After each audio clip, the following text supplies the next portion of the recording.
Japan, Mexico. What I say is what I say. When do we beat Mexico at the border? They are not our friend. They're laughing at us. I don't think they like me very much. I don't think they like me very much. We need to build a wall. And I will have Mexico pay for that wall. I am Donald Trump. What I say is what I say. Kai, Donnie, Don, Tiffany, Donald Trump. I'm really rich. Donald Trump. I'm really rich. Donald Trump. We have people in Washington. I'm really rich. We have people in Washington. I'm really. And welcome to the Johnny Ray Show. Oh, it's been one heck of an election, and I will be optimistic. I will be optimistic and say that it is still going, because legally it's still going. So over the weekend, CNN decided that they were going to call the election because they apparently knew something that the rest of America did not know, which was that there was a constitutional amendment that granted media the right to call an election.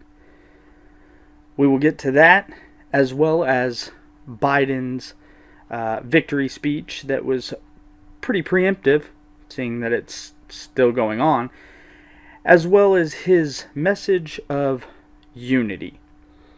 He wants to unify America. He wants to put away the violent rhetoric. He wants to sing Kumbaya and all be friends now that he's been predicted as the winner of the 2020 election, even though it is not over. All that and more on this episode of the Johnny Ray Show.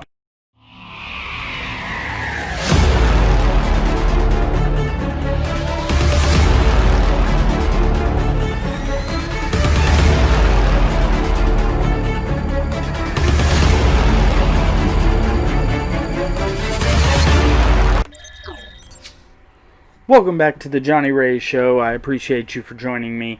It's been one heck of a weekend. It's been one heck of a last week since last Tuesday, election night. We were here with you as long as we could be.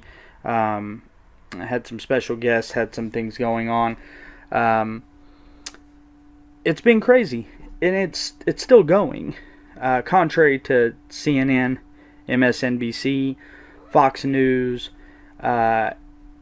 every major media outlet at this point, contrary to what they believe, there is no amendment in the Constitution that grants the media the right to call an election of the President of the United States.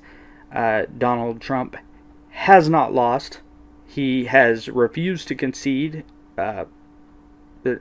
Quite frankly, that's exactly what he shouldn't do. He should not concede, because it is not over. He has every constitutional right to litigate the votes, and there are,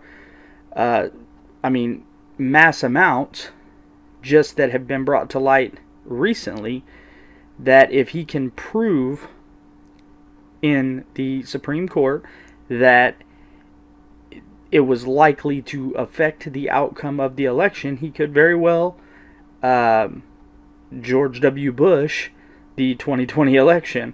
For those of you that don't remember, back in 2000, when Al Gore was running against George W. Bush, there was 39 days of litigation for Florida recounts. And I don't know about you, but I never remember President Al Gore, even though he was called the president-elect, for, I believe, 39 days, But that, still, all of that doesn't stop mainstream media from believing that they are godlike and they are the end-all, be-all and can call an election. Here is Wolf Blitzer calling the election Saturday early morning for Joe Biden. CNN projects Joseph R. Biden Jr. is elected the 46th president of the United States, winning the White House and denying President Trump a second term. We're able to make this projection because CNN projects Biden wins Pennsylvania, the former vice president, in his third run for the highest office, pulling off a rare defeat of a sitting commander-in-chief. With this victory, Kamala Harris is set to become the first woman and the first person of color to be the vice president. Again, CNN projects Joe Biden will become the 46th president of the United States. And Jake, he is now President-elect Joe Biden. No, he's not. He's not. And CNN and Wolf been here for 50 years and still doesn't make any sense. Blitzer calling it doesn't make it true, no matter how many times you say it. I can say that Donald Trump is the winner of the 2020 election. That doesn't make it so. Because, again, the running theme here, media outlets do not hold the power to call a presidential election. He was correct when he said they projected. They can project all day long. Doesn't make it true. That did not stop Joe Biden and Kamala Harris from making victory speeches. It certainly didn't stop the liberal left mob from celebrating in joy all across the country. I'm curious to where this goes. I know we could talk about the 2000 election. We could talk about history. I'm just curious to see where it goes. I want to wait for the litigations to come through. If they can show just cause that enough instances of voter irregularity and voter fraud could have altered the outcome of the election, it could be overturned in the Supreme Court. What, if any reaction, what would the reaction from the left be? I can tell you what it would be, because it's what's been going on for the last 6 months, and then some. It will be riots in the streets. It will be burning of buildings, toppling of cop cars, mass chaos is exactly what it'll be. This is now Monday night, and there has not been one riot from the conservative side over Donald Trump being called the loser of the 2020 election. That goes to show the mindset and the stance of the conservative right. We unfortunately, we have jobs to go to in the morning. We can't go out and destroy things like vigilantes in the night.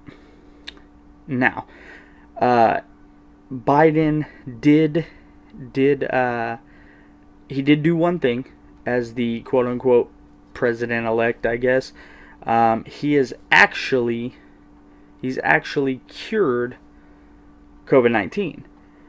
Here is his response on his plan to cure the COVID virus. Take a look at this. It begins with getting COVID under control. We cannot repair the economy, restore our vitality, or relish life's most precious moments, hugging our grandchildren, our children, our birthdays, weddings, graduations, all the moments that matter most to us, until we get it under control.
slow clap.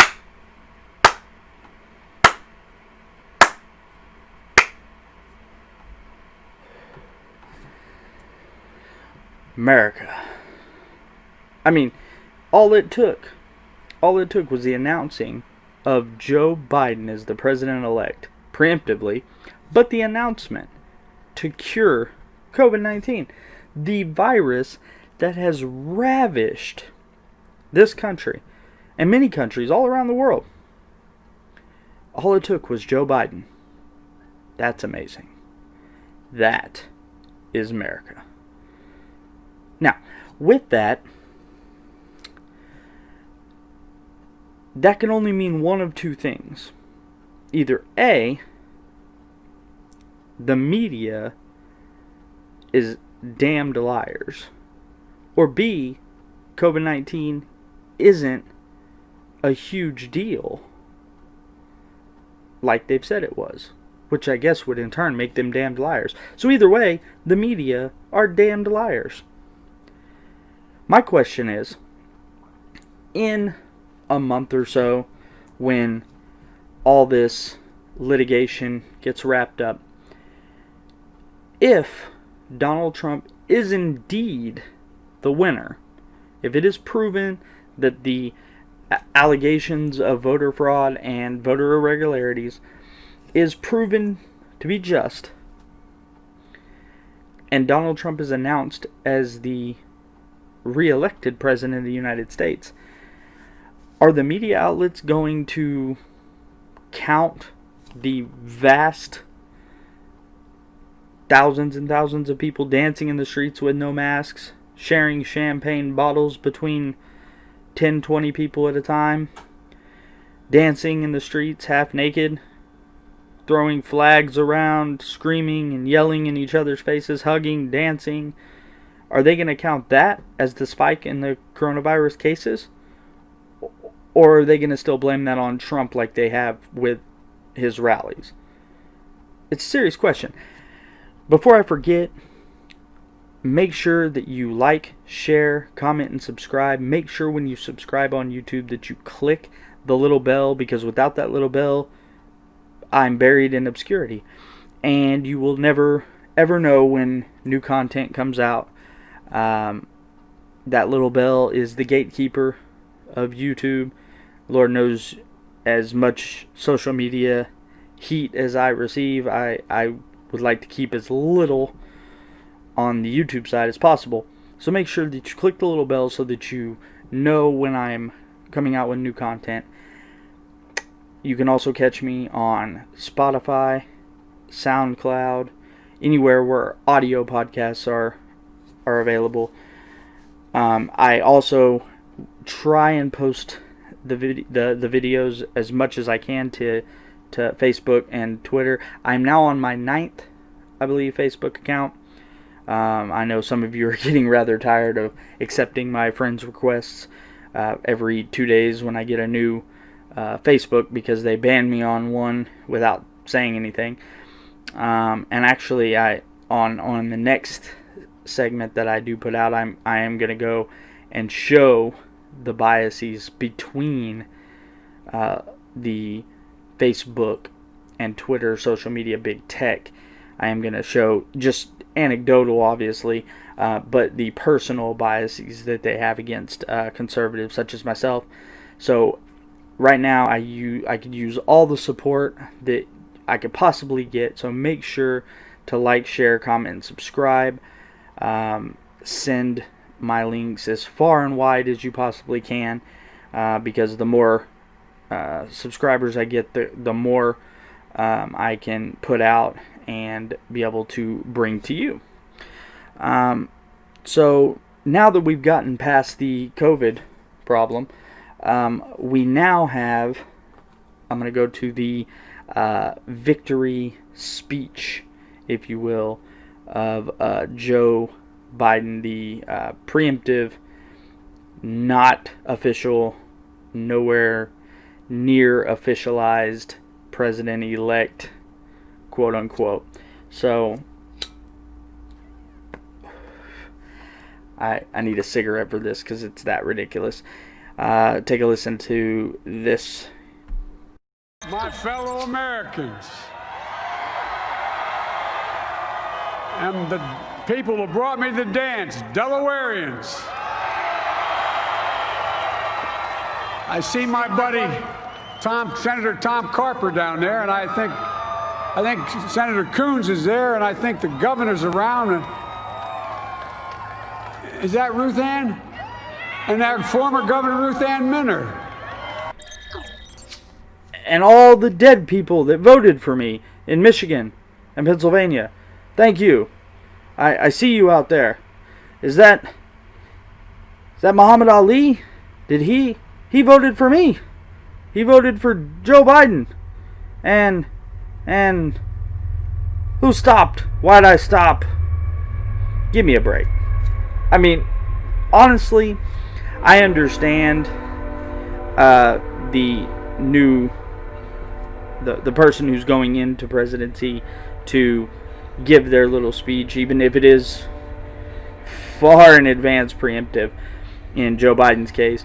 But I mean, honestly, this is almost just like a normal day for Joe Biden.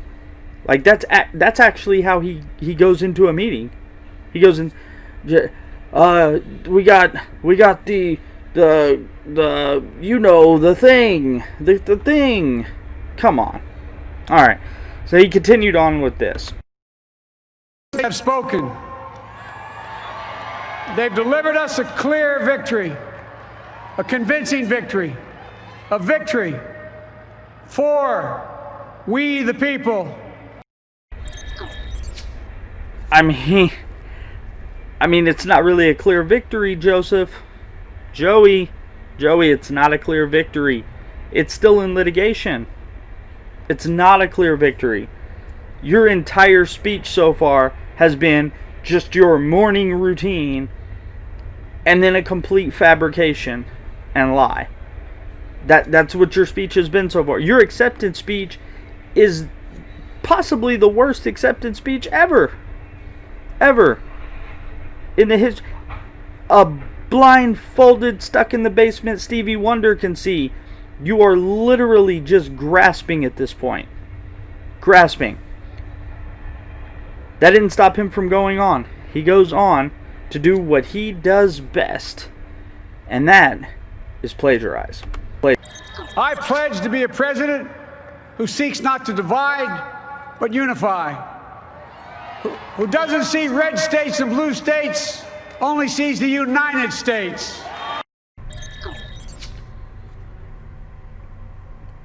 For those of you who don't know, this is something that Joe Biden has been doing his entire campaign for 2020.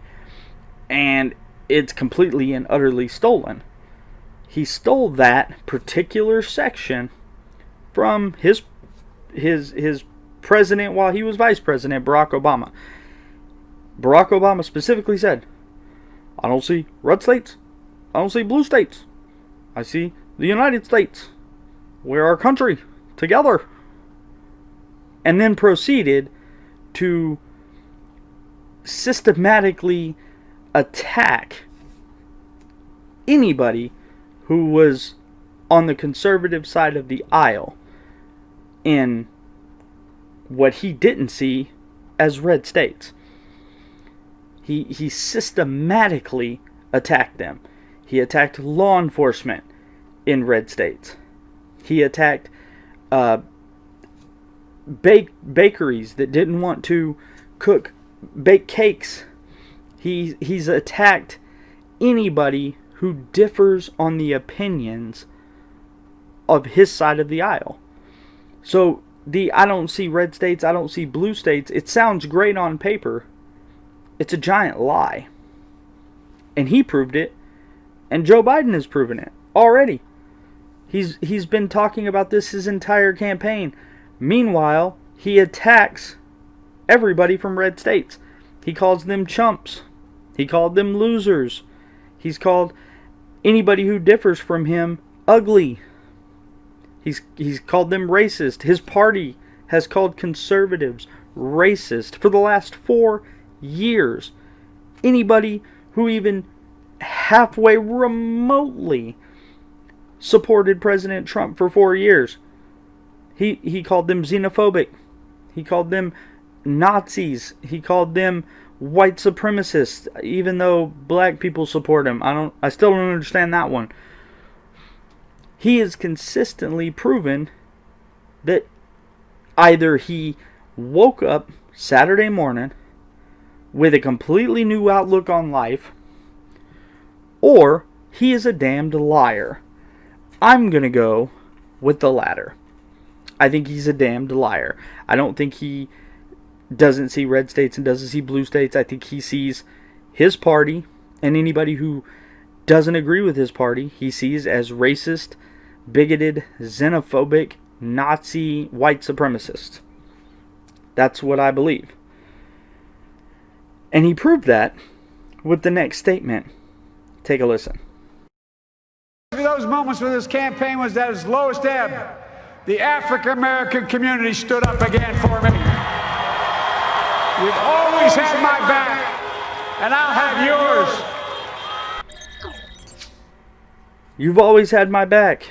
The African American community, you've always had my back, and I'll have yours. Could you imagine if Donald Trump, when he won in 2016, or even if he turns out to be the legitimate winner of 2020, if he went out in his victory speech, his I won speech, if he went out and he said, and the white college educated men, you've always had my back and I will have yours, he would be called the biggest racist. I mean, he's already been called the biggest racist, but he would continue to be called the biggest racist ever if he were to show more biasy toward white males, which I guess that kind of doesn't make any sense because that demographic is actually the only demographic that dropped in his poll popularity. The African American males, African American females were up, I believe it was like 19% or 20%, something like that. Spanish males, Spanish females were up like 17 or 18%. Even Muslims supported him at a far higher rate than they did in 2016. The only demographic that he dropped his support in was white Caucasian males.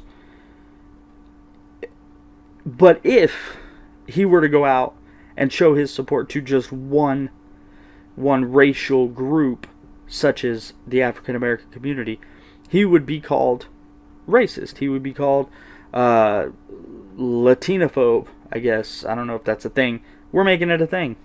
The left can make things. We're going to make things.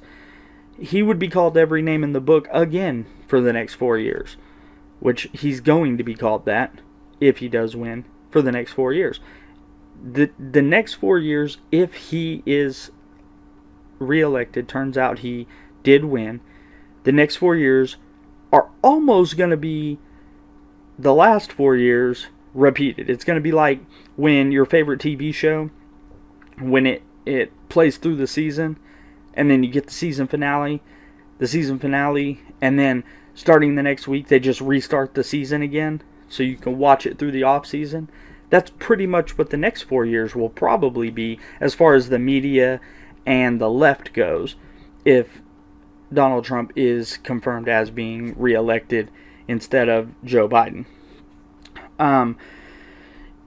Next, Joe Biden talked about his running mate, Kamala. Take a listen to this. Well, I'll have the honor of serving with the fantastic Vice President who you just heard from, Kamala Harris, who makes history as the first woman, first black woman, the first woman from South Asian descent, the first daughter of an immigrant ever elected in this country.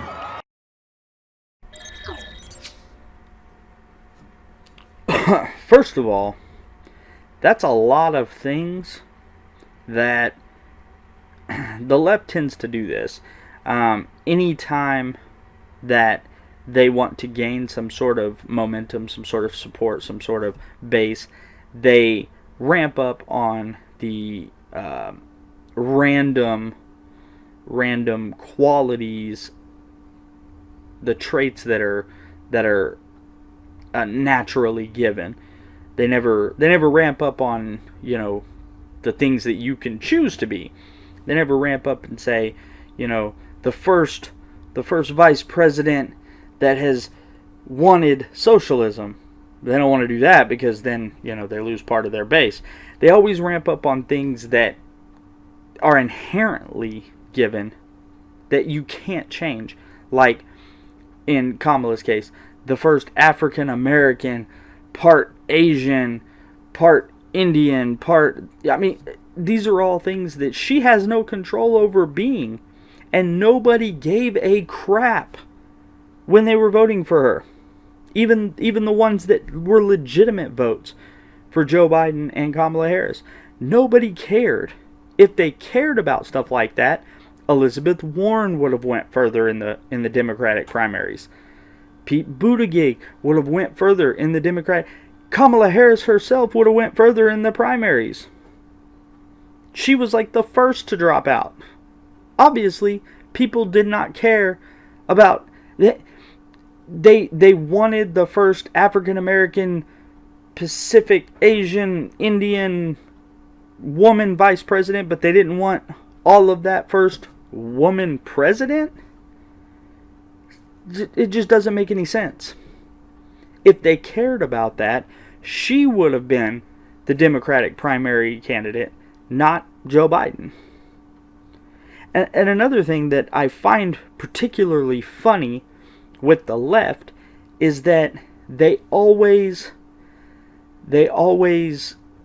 talk about the United States being systemically racist, or they ran an entire campaign on how racist America is, and yet in the last 8 years, we've had a black president, and now, if things all stand as they are, the first woman vice president. If the first black woman vice president, for that matter. If we are so systemically racist in America, how did we have that? How? I've asked liberals up and down, left and right, every forms of media, personal.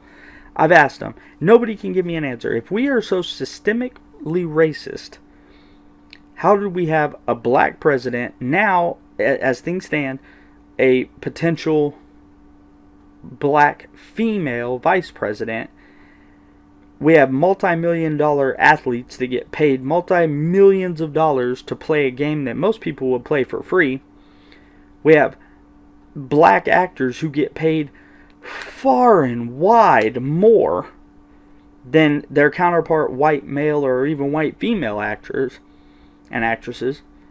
I mean, Denzel Washington for the last 15 years was the highest paid actor in Hollywood. And he's pretty black, to say the least. We've got musicians who can't string together a coherent sentence in a song, such as Cardi B and her wet-ass P-word, which was number one on the Billboard charts for I don't even know how many weeks. But we're systemically racist. By the way, the majority of the reason that wet-ass P-word was number one on Billboard for so long wasn't African Americans buying the song. It wasn't. It was suburban white kids, white boys and girls, listening to that music. It's statistically proven. I mean, if you want to argue that, we can do that. Feel free. Comment down below if you think that I'm wrong. And my entire next episode, we can debate it. Because I guarantee you I'm not wrong. I've done the research. It's not African American kids that are buying the wet ass P word song, listening to it on Spotify, listening to it on iTunes. It's predominantly Caucasian people. Whether they're young, old, whatever. I don't know any old people listening to that song, but maybe. It's a possibility. So, if we are so systemically racist, then please comment down below. Let me know exactly how we are in our society have multi-million-dollar musicians that can't string together a sentence to sound good. Actors and actresses of color that make vastly much more money than their counterparts. A black president, and as it stands, a potential black female vice president. But we are systemically racist in America. It just doesn't make any sense. Now, in the message of Joe Biden and his victory celebration, his constant was unity. I'm not going to play the whole thing because honestly it makes me tired, and it's late enough as it is. I could probably fall asleep listening to Sleepy Joe Burisma Biden yammering on and on about unity. And I would love nothing more than for this country to be unified, to heal, as Joe Biden says. I would love for the country to heal. I'd love for everybody to be able to hug each other and ride off into the sunset with Grace Kelly like Marshall Dillon. But it's just not going to happen. Not the way he's talking about it. And the reason I say that is because he is not talking about healing the country in any other way other than to club conservatives and anybody who disagrees with the left over the head with the word unity until they're either dead or they join his side of the aisle. And the reason that I know that is because for months and months and months he has been lambasting anybody on the right as ugly, as racist, as xenophobic, as horrible people, deplorables, a basket of deplorables. And now all of a sudden, when it's preemptively announced that he won the election, even though he didn't, now all of a sudden he wants to unify. He wants to, let's all hold hands around the campfire, sing Kumbaya, and be friends. I don't accept that, because for 4 years you've wanted nothing to do with unity. You've wanted nothing to do with healing. You've wanted nothing to do with anybody on the right. You've only wanted to boast your opinion, your outlook, and anybody who disagreed was a racist, xenophobic bigot. Now, if he were to address his own side, it might give me a slight bit of belief that he truly does want unity. He does want healing, but he won't, because that's his base, and he can't do that because then they'll oust him quicker than a leper in the Bible ages. He could start with Michelle Obama. Michelle Obama has been very outspoken about her hatred for people on the right, and it boiled over even more a few days ago when she tweeted, "Let's remember that tens of millions of people voted for the status quo, even when it meant supporting lies, hate, chaos, and division. we've got a lot of work to do to reach out to these folks in the years ahead and connect with them on what unites us. That doesn't sound like unity. That sounds like they want to lambaste anybody who supported Donald Trump. And history tends to tell us that when people start talking like this, that re-education camps pop up. That concentration camps tend to unfold. When people start talking like this, and it's even more so with a couple of more people who joined in. AOC was the first official person to tweet that she wants to start a list of anybody who supported Trump. Sounds a bit Nazi-esque. Take a look at this. She said, is anyone archiving these Trump sycophants for when they try to downplay or deny their complicity in the future? I foresee decent probability of many deleted tweets, writings, photos in the future. She then followed it up with, laugh out loud at the party of personal responsibility being upset at the idea of being responsible for their behavior over the last 4 years. That, ladies and gentlemen, that is probably the closest to Nazism that I've seen in my entire lifetime. 32 years, I've never heard of a public official, an elected official.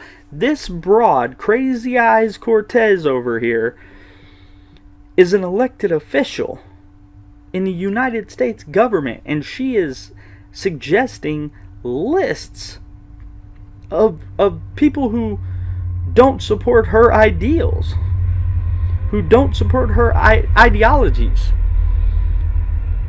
She's not the only one, because she was responded to by a couple of different people.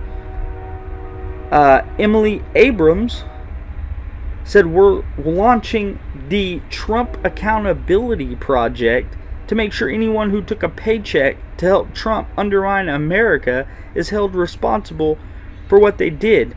Join us and help spread the word. They have a list, and they even have a title for this. The Trump Accountability Project. That just sounds like Nazi Germany. That just sounds like it. Could you imagine if Donald Trump, forget Donald Trump, if Ted Cruz, who's one of the most well-known senators from the right. If you don't know who Ted Cruz is, you've been living under a rock for the last forever.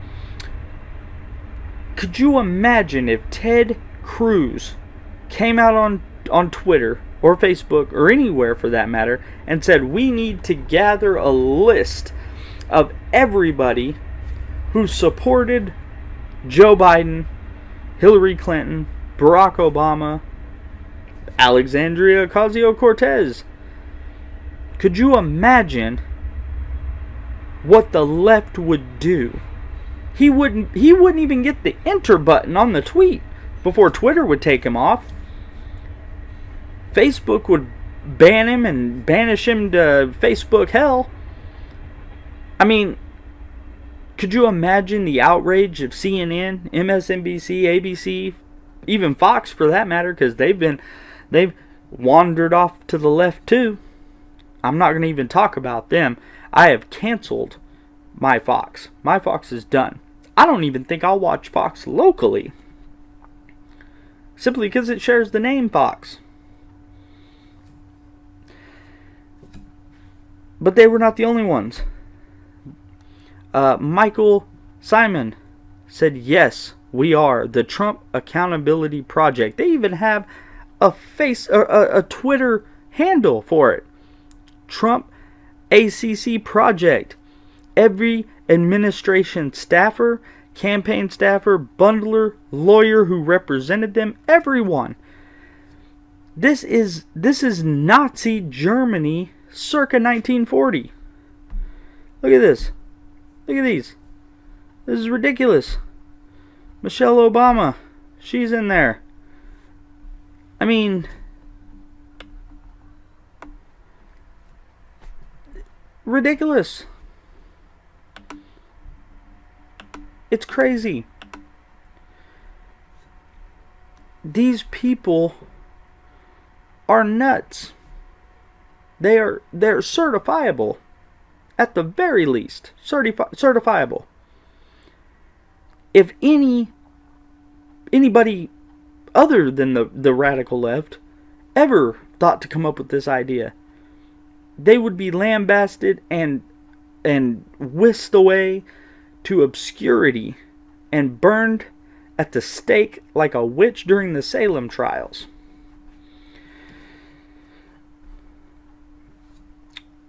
But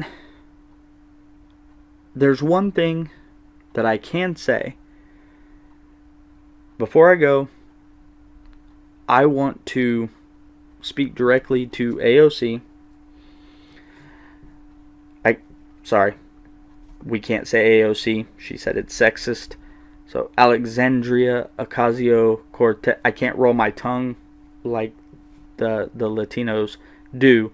So Alexandria Crazy Eyes Cortez, I just want you to know that I'm giving you a gift from me to you.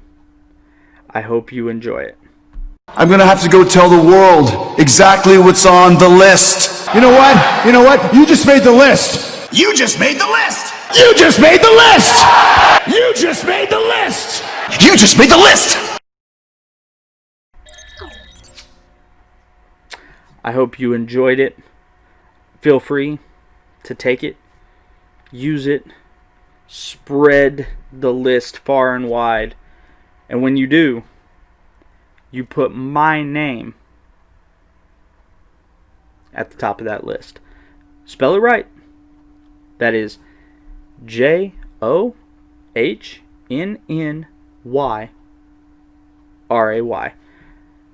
I want you to put it right at the top. Put it right under Trump, because I know Trump's at the top. Put it right under Trump. I don't want to be above Trump. Not that big. But put my name at the top of that list. And for everybody else out there, every time Crazy Eyes Cortez says something about the list, I hope you remember the list. I have to go tell the world exactly what's on the list. You know what? You know what? You just made the list. You just made the list! You just made the list. You just made the list.